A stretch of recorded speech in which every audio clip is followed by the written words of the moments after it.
Welcome to another episode of the Southern Hang Podcast. Before we dive into this episode, I'd like everyone to sit back, let me paint a picture and set the mood. Let's all mentally pour a nice drink neat. Allow that drink to release the aromas of corn, wheat, rye, and burnt oak. If you like, maybe even light a cigar. Are your drinks ready? Is your mood and mind set? Let's all get ready to enjoy a great show. On this episode, we get the honor of talking with Carrie Van Winkle, great-granddaughter of Julia and Pappy Van Winkle. She and her siblings are the current generation of Van Winkles to run the business of possibly the world's most famous, if not infamous, bourbon. Carrie, welcome to the show, and thanks for spending time with us. Yeah, I'm glad to be here. Thanks for having me. Absolutely. This is going to be fun. I'm looking forward to talking to you. We got to meet at Bourbon and Beyond for a little while. I got to meet you and your sisters, and y'all were running the Pappy tent out there. But now we get to sit around and talk a little longer. Yeah, it was a blast. I have to assume that's a pretty popular tent out there, yeah? It is, yeah. I mean, it's a no-brainer for us. It's fun, and it's, great brand exposure, and we sell a lot of cigars and get to meet a lot of people and, listen to good music, and it's just like such a great combo. Can't ever complain about that one. Heck yeah. So that was Pappy and Company, right? That you're not out there handing out free shots of. I know people ask all day long. 23-year-old. Yeah. But yeah, it's just easy when I say like, yeah, we don't drink it either. We're here, having fun and drinking tequila. So, not really. We were drinking bourbon at Bourbon and Beyond, but.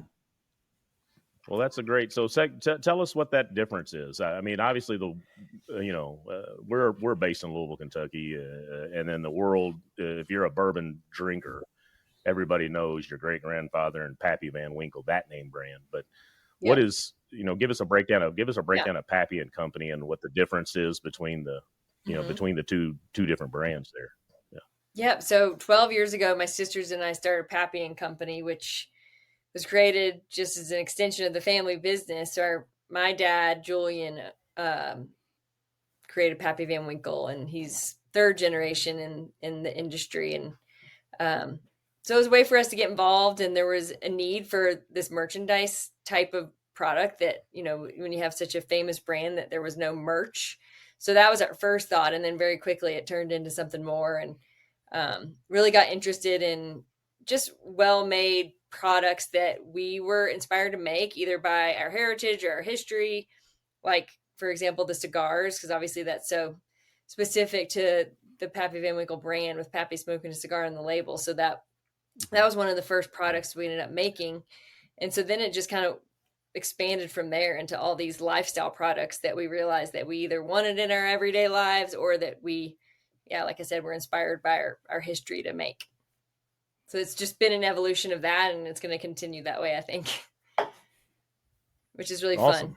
So we work with our family business, and we're, over time we're having to figure out how to work more closely together when we work separately, and how you really kind of explain it. But we're all the same family. We're just working on different stuff, doing different things while working together too. Yeah.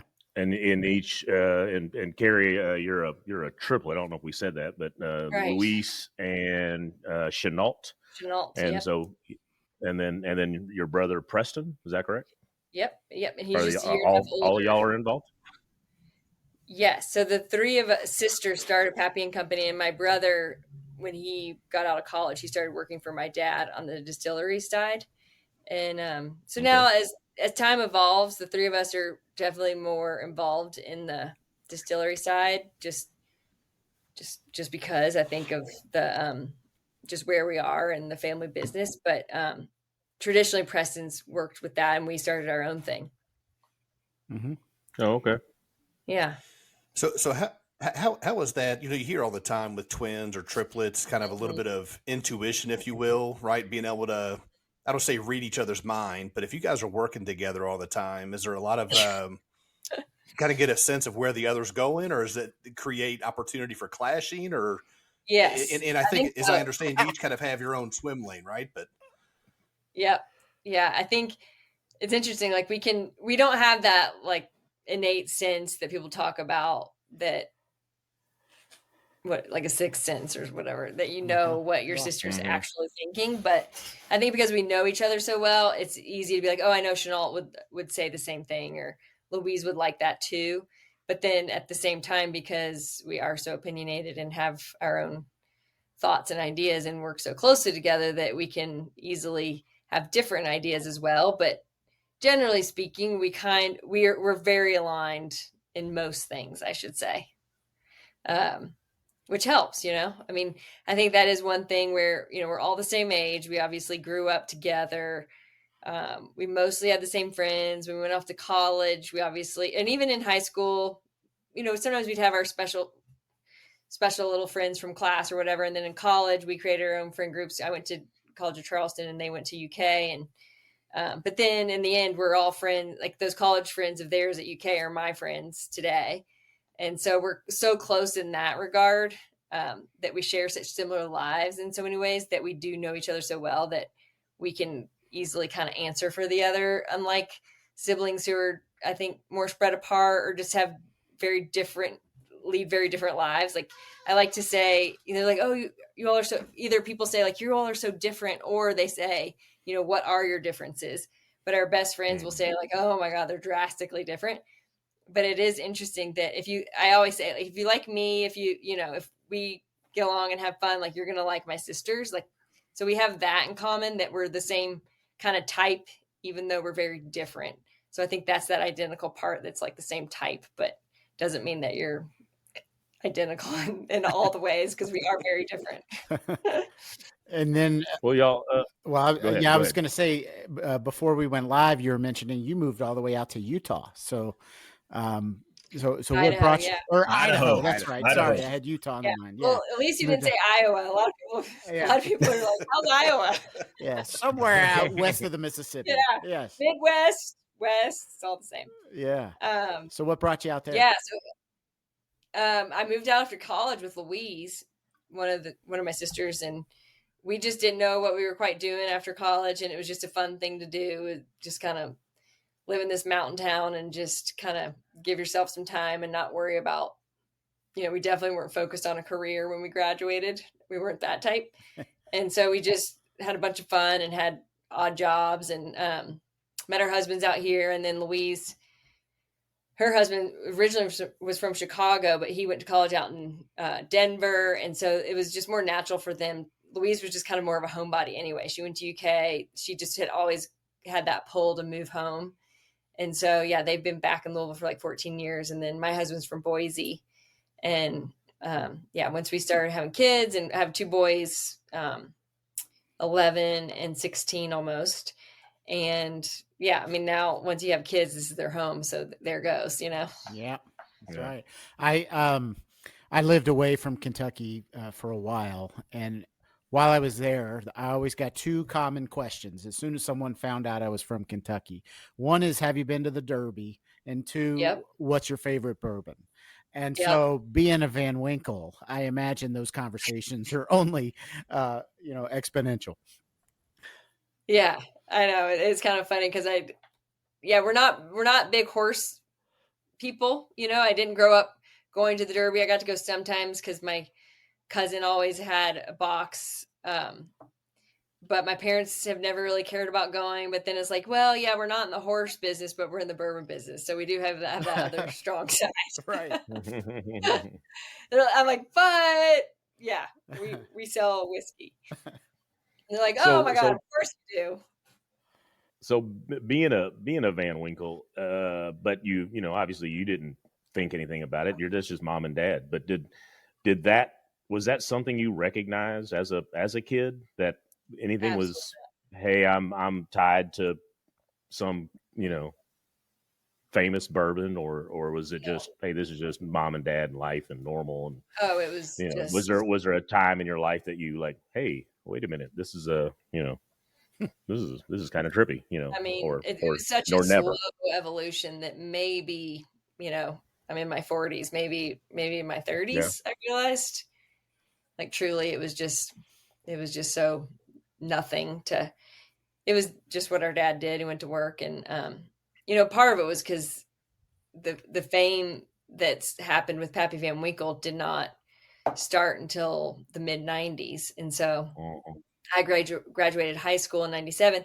So things kind of started like, you know, just escalating and gaining more popularity when I was in college. And then I, you know, had my own life and got my husband, and now it's like, you know, we're having to work really hard to make sure that we're protecting the brand that just kind of became this in front of us. And my dad was not prepared for or didn't expect. You know, all he did was have his head down and keep working. And then it's kind of like you look up, and then here you have this in front of you. And so now we're stewards of understanding that, but it's not been long that we've had that mindset. Well, it's that. So you can see that though. Like y'all are very humble people. At least the short little time that we got to hang out at Bourbon and Beyond, I really enjoyed our time hanging out and meeting your sisters. Yeah. And I just thought, man, these are good people. Like, you know, sometimes you'll meet, I don't know, and I'm not, you know, just you know, y'all were very humble, hardworking, honest people. The little bit that I got to spend with you, so I thought that was cool. I thought y'all were grounded. Yeah. Well, we don't have another way, you know, and at least not yet. And we want to keep that up for our children. It's like, we don't want them to know what they have at their fingertips either, because I don't know. Yeah. It's like, how do you stay humble? But you can. And I think if you have the right foundation and you have parents who don't worry about keeping up with the Joneses and who just don't care about the superficial stuff, then I think you could still have all of this really special part in your life, but not take advantage of it or be obnoxious with it, or not someone you want to talk to and hang out with. I don't know. Sure. Carrie, you talked about as far as the company and you started with merch, and it kind of grew from there. And you said it was 12 years ago. Is that right? Yep. So when you start off, what did you start with? What were kind of the things you were beginning with? I wish I could remember exactly how many SKUs we had, but I think it was literally like 2 t-shirts, a koozie, a set of glasses, and a hat, maybe 2 hats. I mean, that's we awesome. started in my sister's basement with 5 or 6 SKUs. Wow. That's great. Wow. Yeah, because I was looking at the website of just all the different things that are out there, and you know, it's a lot more than that now. There's not 6 SKUs or whatever you just named. Right. There's a lot more to it. What is the thing that you have, and you may just look over your right shoulder, but the thing you have in your house that you're using now that you didn't think you were gonna, you know, it wasn't on that, it wasn't a t-shirt, it wasn't a right. Oh my gosh, there's lots, which is fun to say, to think I have so many things to tell you. But like right now, my go-tos are this jigger that I've always been obsessed with, this jigger of my grandfather's. It was this silver jigger. And when I'm at my parents' house, for some reason, I've just been the one who makes the cocktails. And I just always appreciate it so much because it was tiered. It was like fluted, and it had the tiers indicated like 1/2 ounce, 1 ounce, 1.5, 2 ounces for a 2-ounce jigger. And it was so amazing because, you know, if like you just have a shot glass and you're trying to measure anything, it's just not easy. And you're always like trying to eye it. And it's such a beautiful thing to me. And it just always sat on my dad's bar. And so that was something special to recreate. So we did that. It's in a brass. And so we actually did a whole collection based on Pappy's Punch Bowl, which is one of the few things that my parents were able to buy back from Sitzelweller Distillery. They got wind of an auction in the 90s of auctioning off the rest of the items that were left from Pappy's era in the Sitzelweller Distillery. And so luckily my parents were at the auction, and the story goes that my mom was like eyeing the other person that she was bidding against. And I'm not going to tell it right. I need to read the story again. It's in Pappy Land, I believe, the book about my dad. Mm-hmm. But she basically, like, an evil eye, like this Heck is yeah. mine, like, let me have this. This is our family. Uh-huh. And she got it. I think she paid more than she could afford at the time. But so that's just a really special foundational piece in our family. And, it's what we serve eggnog out of at Christmas. And so we recreated that punch bowl and then created a whole collection of bar accessories inspired by family pieces. And then jigger was one of them. So I use that a lot in my house. And then the other thing I'm just obsessed with is our cutting board. So we use our barrel staves, and Jason Cohen, the local woodworker, he now works with us in-house, which is really exciting, but he's always worked with us on the side and created a lot of products out of our wood for us. And now he's a team member, which is just really exciting. But he makes these beautiful cutting boards, and it's reminiscent of butcher block, and it's as sturdy as butcher block. But what's cool is that you see the stripes of like the butcher block, the way they're all like, glued together. But in between the stripes are black because of the char. So it's the staves laid on their side. And then there's a little bit, it's not perfectly square because of the curvature of the staves. And I have like a small one that just sits by the sink where I just like cut an apple or, butter toast or something. So I've been obsessed with those for years. But anyway, I could keep going, but I'll stop there. Well, then, but yeah, one last question. That we want to use that we appreciate. That's awesome. So as one of the questions I had for you is the punch bowl on the picture, or, on the website, there's the three sisters. Right. Who's the guy in there? Who's the, you know who that is with you? I didn't know if you remembered the photo shoot or anything you did. Cause obviously It looks like, but to your point, you all look, and it's, it's when you do those things, obviously you're around, you're doing the photo shoots for anything like that. You're having fun, but it looked genuine. It literally looked like family. I thought it was, but I wasn't going to say, is that your dad? Yeah. But that's awesome. That's awesome. I can't even pull it up, but I know I'm like the punch bowl. I don't think yep, that's my dad. It looked like family it looked like family being around a punch bowl. So that's why I was asking the question. Well, and holiday season coming around, I imagine probably quite a few of those selling on the site. Yeah. We knew that the smaller accessories like the shaker is really great, and the jigger and the stir, and we have this cool ice bucket that's inspired by our grandfather. His name was Fafa, and he had this really cool stainless steel cooler, but it was an ice bucket, and so we recreated that, and those sell really well. The punch bowl is still kind of an old-fashioned thing, but what's fun about what we do is that people aren't really serving punch, and they're not like having a traditional dining table with the punch, the red punch and stuff, but we use it for a champagne bucket. We put a plant in it, for a centerpiece. I know I'm talking to a bunch of men here, but like what we know what those are. We know what those things are. So did you call your grand? Use it more all for the other things that are not an actual punch bowl, like just a vessel. Right. So. Did you reference your grandfather as Fafa? Is that what you said, Fafa? Yes. I don't know where. Yeah. So is that Big Van? Yes. His other nickname is Big Van because he was very large. Big Van. Small. Okay. And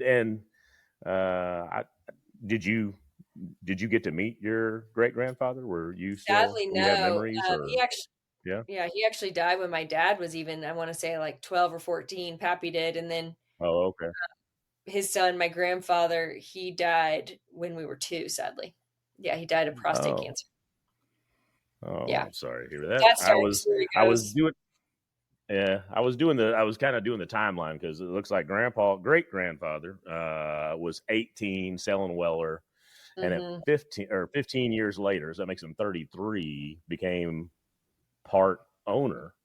Right. But how do you become a pappy at 33 years old? So I'm like, wait a minute, and then Big Van, I caught on to, I catch on to that. I saw pictures, so I saw that. I understood that one. And then the dad didn't get a nickname. No. Now his grandfather name is Juju, which is. Oh, all right. But it's crazy to think my dad was 30 when his dad died. Oh, wow. Yeah. So it's like he had to figure it out all for himself. Well, you've done a great job. Yeah, he did it.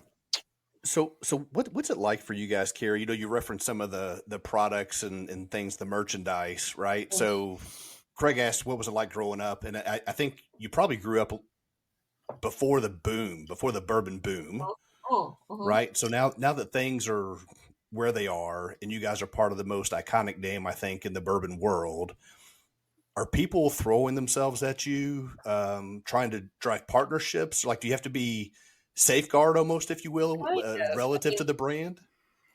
Yeah, it's a good question, but not as much as you'd think.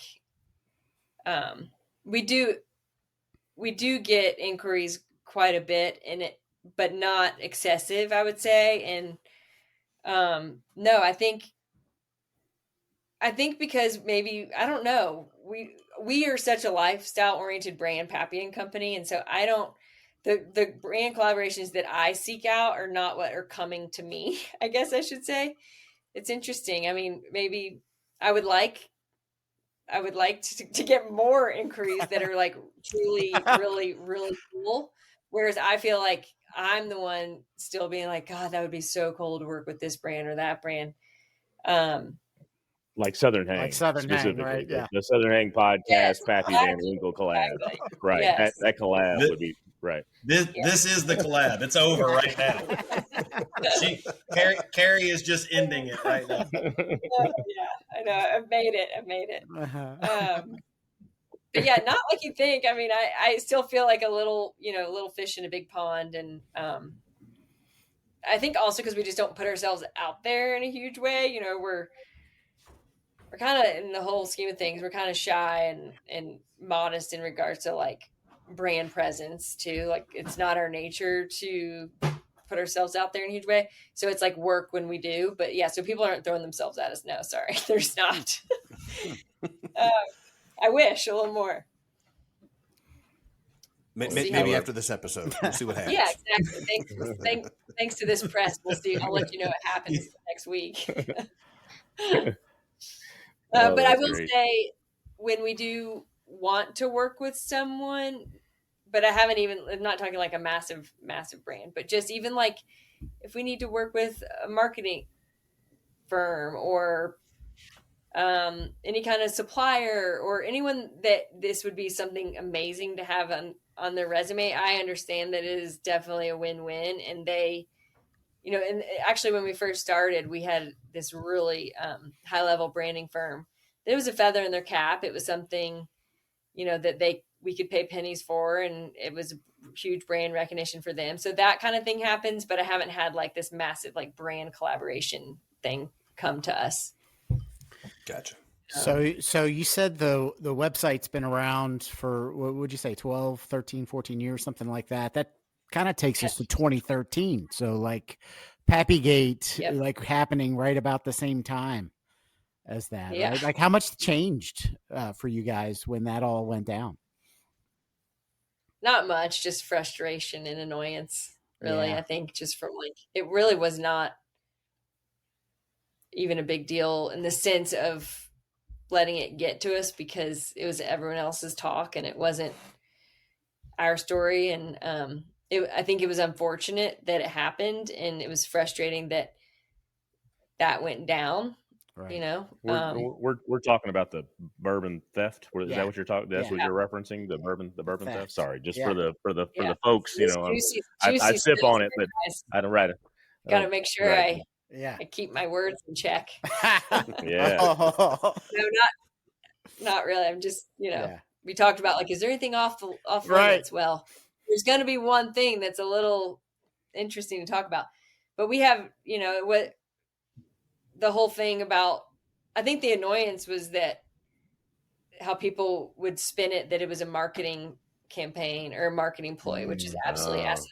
And then the frustrating part is just that went down at the distillery, and it was an unfortunate thing that happened. And that we just had to deal with the negative press, but at the same time, like, just not going to let it get to you, and you have to move on. Right. And it was really sad that they had to dump the whiskey. Yeah, I know. Part of when they found the it. story now. Yeah. I wept. I wept a little bit that day. I did too. Can we just take it? Like, because I don't have any to drink myself. So can we just like put it in our basement? And nope. You don't actually have a bottle on the shelf of. I have a couple. I mean, Yeah. Yep. really. Yeah. One. Yeah, I've got a bottle. I've got a 10-year-old Rip. I've got a 12 of Pappy and a 15-year Pappy. Yep. So It's more than I have in my cabinet right now. yeah, I spent. I've got a great picture. I don't know if I showed you when we met at Bourbon and Beyond, but I was having a good evening drinking wine, and my son's school was doing a silent auction, and I'm on the silent auction having a good time, and there's about that 15 years on there, and so I'm bidding on this silent auction, and then go to bed, forget about it, and the next day I get up and I'm like, oh, I won. And so then I'm on the road. I tell my wife, I'm like, hey, will you go by the school and pick up my bottle of Pappy that I won? So I get this picture back from my wife, and it's a bottle of Pappy, and then she's giving me this finger like, I can't believe you spent this amount of money on this bottle of bourbon. Forget about that real fast. Yeah, I was like, it went for a good cause, baby. It was for the children. So. Yeah, it's true. The kids. Yeah, no, that is what's cool is how much money it can raise for really important organizations. So it's a definitely silver lining of the position that we're in to have such a rare bourbon that the demand exceeds the supply. So, that's one special aspect of it, that how much money it raises for. Well, let's talk about that Pappy and Company bios on you and your sisters on there, because I thought the part that I liked on that was that each one of y'all list your favorite drink as some form of tequila beverage. the Pappy, which I love tequila too. Those are bourbon and tequila are probably my top two, beverages. But I thought it was. I'm reading through y'all's bios on the webpage, and I'm like, well, hell, like you need to go off and get a Van Winkle tequila. Well, so. Exactly. No, you're preaching to the choir there. But yeah, I mean, at least everything on the site is legit. It's real. It's not pretend. Oh yeah, that's what that says. You're making drinks. We like bourbon. We just drink tequila more.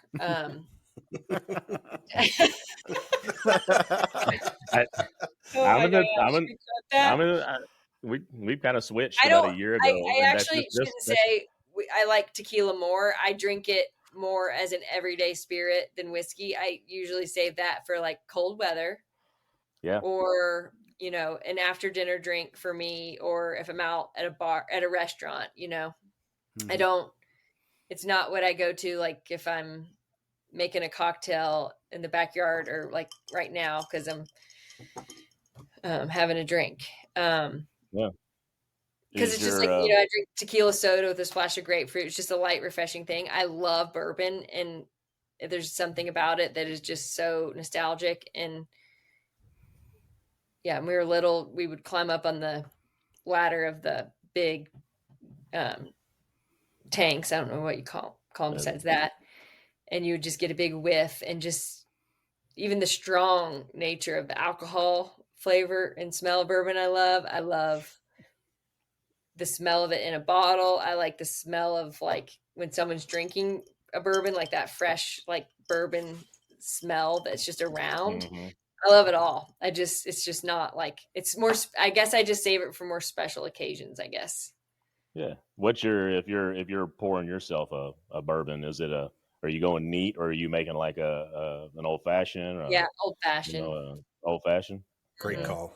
Great call. Yeah, good call. I think we had that in a couple of early episodes discussing old fashions between Red and Sherman, or Neil and I. Really? So we have to ask. I know you said your family's not necessarily big into the horse racing scene, but we did have an episode. What's your position on mint juleps?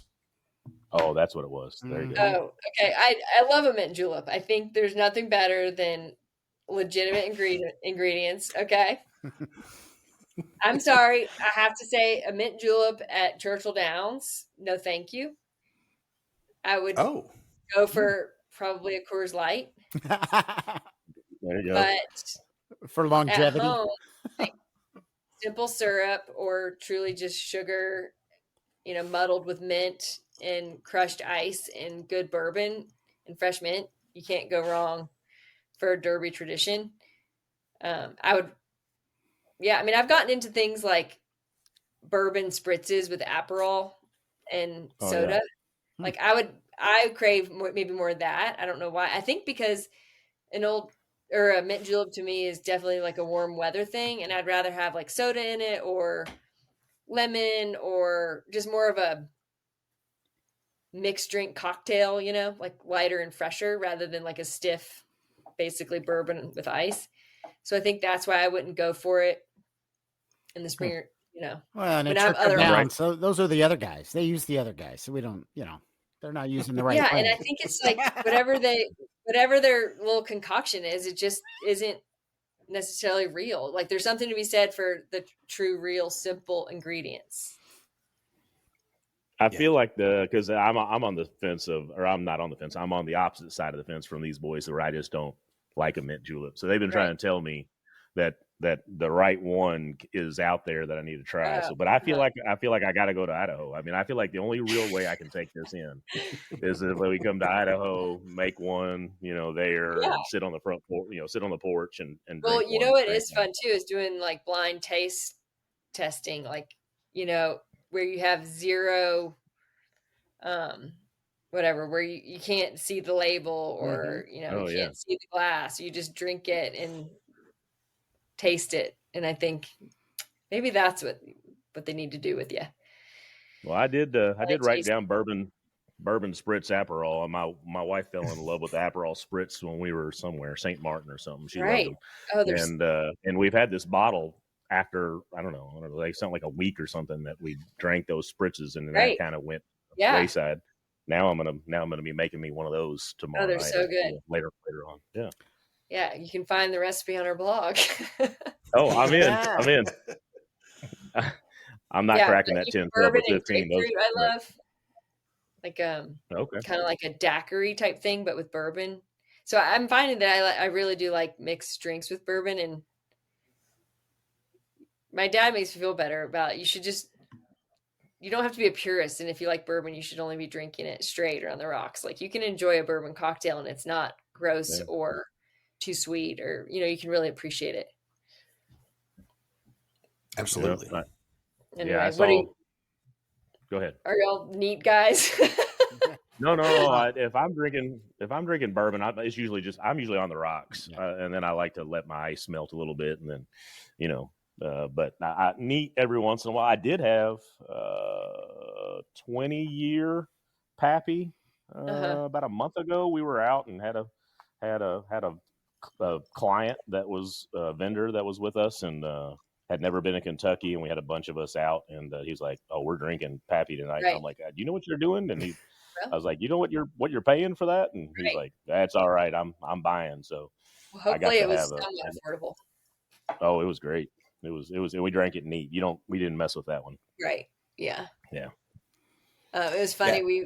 We had a work dinner. I wasn't there, but with our cigar partners, Drew Estate, and they're really kind and usually pay the bill. They're a lot bigger than we are, and they're a big corporate brand at this point. And anyway, they have a bigger wining and dining budget, and so they bought Pappy at the restaurant for us and all of them. Oh, that's great.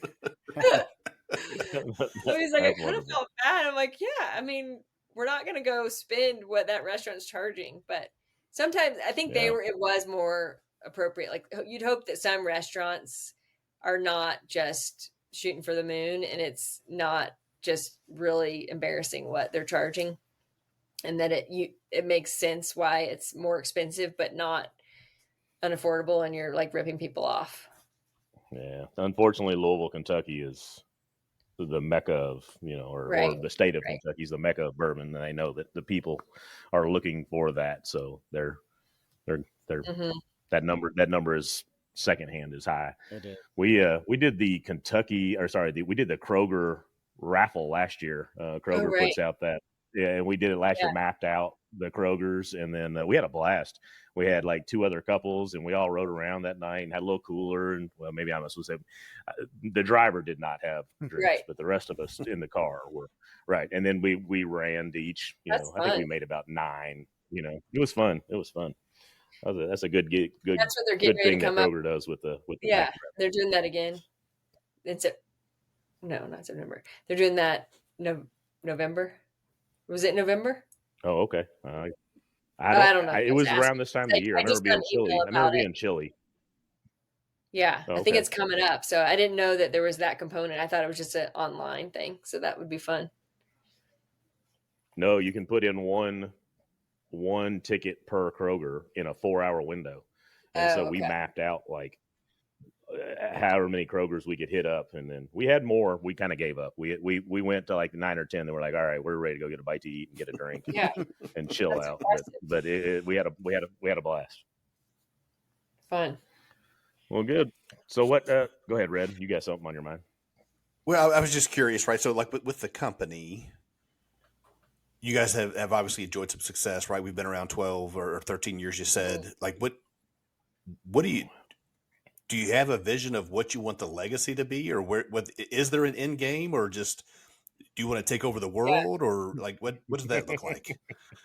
I think just like what I've always known, and is like slow and steady wins the race. I think just doing it deliberately and paced. I mean, I feel like too, we've also been in a phase of raising children. And so we've done it at a pace that has still been kind of strong for feeling like we're not pulled in too many directions. And, yeah, it's not a great answer, but we want to keep going, and we're excited. Everything that I do is because I'm inspired by it, and that's what's kind of driving what we're doing with Pappy and Company. So I don't see that would ever end, because I'm constantly coming up with new ideas, and I will say that people bring ideas to us, and so maybe it's not, like I said, like the big collaboration, but it's a great idea of a product collaboration. And I would love to just continue to create things that are not just about the bourbon, but are more of like our everyday lives, that it can inspire you guys, other people, to do things with past traditions that maybe get forgotten about or not appreciated. Because those are the things that we realize that, we didn't know that we appreciated, but now that we have this special business in front of us, that those things are really special to remember and to hold close, because that's all you have for your children. And we know how quickly history gets lost. And so we're so lucky that we get an opportunity to hold on to that. And so I want other people to realize that it's important to do the same, because it's what builds strong foundations as people, and, helps us create the values that we want for our own families. If I'm getting a little deep, but yeah.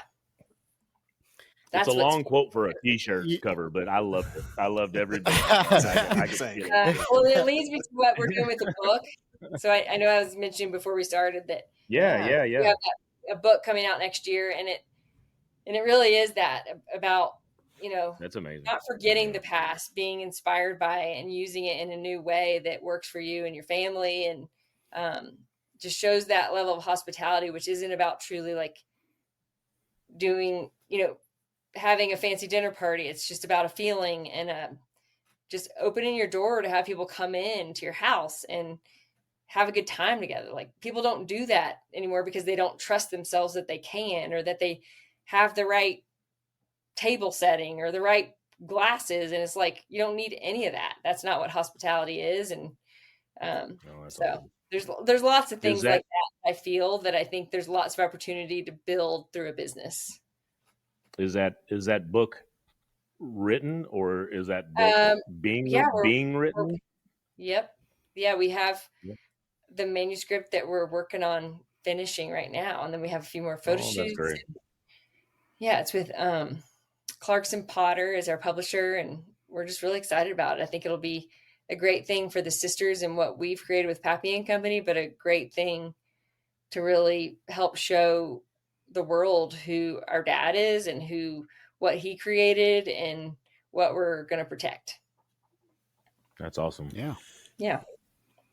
I love your comments, kind of like family tradition. And, you referenced earlier kind of keeping the kids grounded. Do your all's kids know kind of how, pardon my French, but how badass you guys are? Like, I mean, you all are a big deal. No, I mean, it's kind of the thing where I'm like, even this evening, because I saw someone texted that the book got published, an announcement about the book got published in like the biggest publisher's editorial something. And I was like, look, Hank, I mean, read this. And it says like, the great granddaughters of Pappy Van Winkle, launching, I guess it's out there, like the title and everything. I better look, see, make sure I don't say something I'm not supposed to. But anyway, it's a cool title, and it's just really special. And he's like, cool, Mom. They just, and it's Cool not story. even because I want the recognition. Do you realize that this is the cool thing for you too, buddy? Like, you get to use this one day potentially if you want to, and make something out of it. But yeah, I mean, 16 is the last thing you care about is anything your mom's doing. So maybe that'll come. Do Luis and Chenault have children as well? They do. Yep. Everyone has 2 children except Louise has 3. And I think, they have girls. Chenault and Louise have girls. My brother has a girl. And I can see the girls being more interested, obviously, because they're girls. And they obviously, too, are just, they have the opportunity to go to the office more or go to the warehouse or, so they see it more. Whereas my children, we've grown up going back to Louisville, usually between Thanksgiving and Christmas, because we were always helping out in fulfillment and shipping boxes. And it was just like a time when they were little that it would be easy to be in Louisville and be, boots on the ground for the holiday season. And so they get to see it then, but otherwise, they're kind of hands off. And I'm kind of one of those people that I work and then I don't talk about, I'm not one, like people are like, how's work? And for some reason, I just am not one I just kind of leave it at my desk. I don't talk about my work very much. You gotta have a little separation. Yeah, I wish they did. I did tell them more. I think in due time they'll understand and appreciate it in their own way. And similar to us, that I would never want to make something out of something that I think it should just be more natural too, the way they figure out what they feel about it and what they want to do with it. With obviously with you and Luis and Chenault same age, and then Preston's not far separated in age. Are the kids all on the same kind of general age? Is there any of them that are already trying to put their foot in the door and be associated, or are y'all, are you and your sisters and your brother the ones that are working, and the rest of them are just, It's a really good question. I mean, I think it's kind of knocking on our doorstep for some of us. I mean, some of them are 16, and before we know how fast time goes, but generally it is wild that there's 9 grandkids, all between, like, the youngest are almost 11 and almost 16. Oh, okay. Wow. So they're all, like, 9 of them really close together. That's great. So it'll be interesting. And they're all very close. So, well, technology got to help with that a little bit too, right? With you guys being out west, you guys are probably above the 800 zip code, but technology, being able to Teams and FaceTime and keep in touch with their cousins, I assume anyway. Yeah. And the cousins, I feel like, we go to Michigan in the summers together where we've always gone, and that's like an amazing family time that they all, I think, truly appreciate and feel at this point. And then, I mean, honestly, my youngest, who's 11, still would love to leave school and come back to Louisville with me anytime. My 16-year-old's on a whole nother level of, on fully his own program and worrying about himself and everything in his life. But we see everybody a lot somehow. My parents are getting ready to come out here in a couple weeks for a couple days, and then we're going to be back in Louisville for Thanksgiving and Christmas. So we do get a lot of family time, which is special. The cousins, there's something about cousins. I'm sure y'all can agree if you have cousins that, they're just built-in friends. They just respect and appreciate each other so much, which is just really special. Sure enough. Yeah. In Idaho, is 16 the driving age? 15. 15. I think 14 and a half is when you get your freaking permit. Wow. All right. So you're seasoned now and sending your kid off in a car. Oh, yeah. It's no big deal. But luckily what's cool is that, there's no highway to hop on. So four-way stops are your trickiest situation around here. So you really... Well, that's why he doesn't want to come back to Louisville. He's got it made. He's got it made. Hank, when it was this summer, I guess we were back there, he had just gotten his license, and all the younger cousins were like, whoa, we get to go out around Louisville with Hank, like no parents, they just go to Chick-fil-A and the gas station. Right. It was amazing. That's what they said. Yeah. That's what they said. We have trackers now. That's this true. Life 360. Yeah. 360. Yeah. Well, I hate that I've been the one talking all the time. I know the people who listen to you guys know your all's backstory, but I'll have to ask on the side when, another time, because I do love hearing what your all's story is and how you four have gotten into this. So it's really fun that you all are doing it. Well, you may have led me to a segue. So now that you and I and Sherm have gone to a music festival and we've been on a podcast, we're basically like BFFs. So when y'all throw the Van Winkle Derby party, do we get to get to come with our wives and we can all hang out and then we can sample some of your drinks, your mixed cocktails, tequila for sure. Yeah, we just gotta plan that next Derby party's all. Yeah. And then I assume y'all will be bourbon and beyonding it for future years to come, correct? Oh, well, good. Yes, we'll definitely be able to see each other out there. I do forget there are some fun collaborations coming up that reached out to us that are sunglass breaking news. Another Louisville local like spice brand. I guess I just need to keep it under wraps. But we're thinking bourbon and beyond. I can solve those riddles. Yeah. Totally. Yeah. Yeah. But we were thinking bourbon and beyond would be such fun ways to launch those collaborations. So look forward to more fun at Bourbon and Beyond. Yeah, we just love it. Maybe we'll be on the stage. Maybe we'll have a stage presence next year, and we can have y'all up in an interview and talk about We'll be on the side on the podcast stage off to the side, and we can talk about your collabs. That'd be awesome. Craig, I thought you were going to take this in a different direction, right? So we talk about music a lot, and the other three guys love music, like I enjoy music, but we've also built a playlist. And I thought Craig was going to ask you. One thing we didn't talk about was what kind of music are you into, but is there a song you would want to add to our playlist, or what's your current favorite artist? Okay, hate to put you on the spot. I am horrible on the spot because I like so much, but or who were you excited to catch that day or that weekend at Bourbon and Beyond? Maybe that'll hone it. Well, I love Nathaniel Rateliff. Yeah. Look, and she said it right. Yeah, she did it better than I did. Yeah, she said it right. I mess it up. That's it. I learned very soon after I learned of him that it's not Ratliff. That's right. It's not a rat.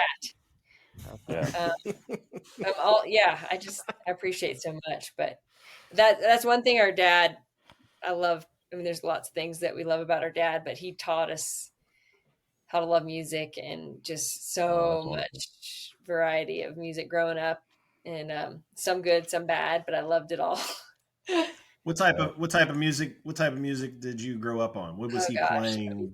What was he? And was it a range or kind of where? It was a range. It was anything from obviously Motown to Tom Petty to Fleetwood Mac, Steve Winwood, Eric Clapton.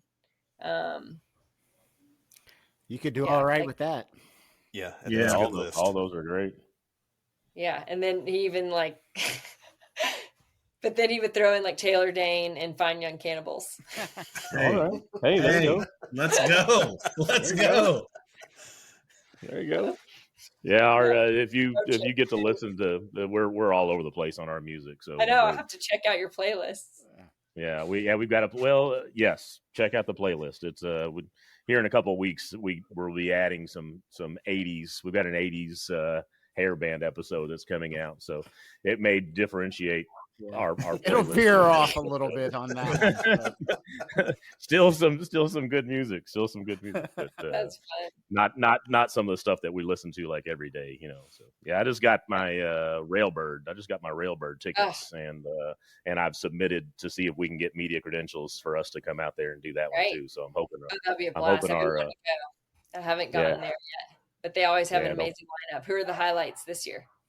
Oh, they got Tyler Childers and Zach Top and Lumineers, I think, and Robert Earl Keen, Camp, Mountjoy, Camp, Lumineers. Yeah. What's our hot one out of Kentucky now? Stephen Wilson Jr. Yeah, Stephen Wilson Jr. It's a good lineup. It's a good lineup. So fun. Yeah. Well, Miss Carrie, I appreciate you coming on the show. We don't need to hold up your time anymore, and I'm happy to be here. We're just glad we got to have you on and meet you better. And I really enjoyed our time at Bourbon and Beyond and hanging out with your sisters and then your friend too. I forget her name that was there that day, but Katie, I think. Yeah. But man, we appreciate it. There's a lot of fun, and we're excited to watch the Pappy and Company grow. And I'm definitely going to go, buy some stuff off there for the coming holiday seasons. So for sure. Well, absolutely. Yeah. Well, we appreciate your support and look forward to hanging out with you guys in some way sometime soon. Killer. Just let us know when those Derby invitations are coming out. I'll look for those. keep us posted on the book. The Derby book party, release. Right. Yes. Oh yeah, the book release. Congratulations on that. That is awesome. Yeah. Cool family. I love hearing how humble y'all are. That is great. Thank you, Carrie. Yeah. Thanks for being on the show. Take care. Yeah. Thank you guys. Okay. Have a great night.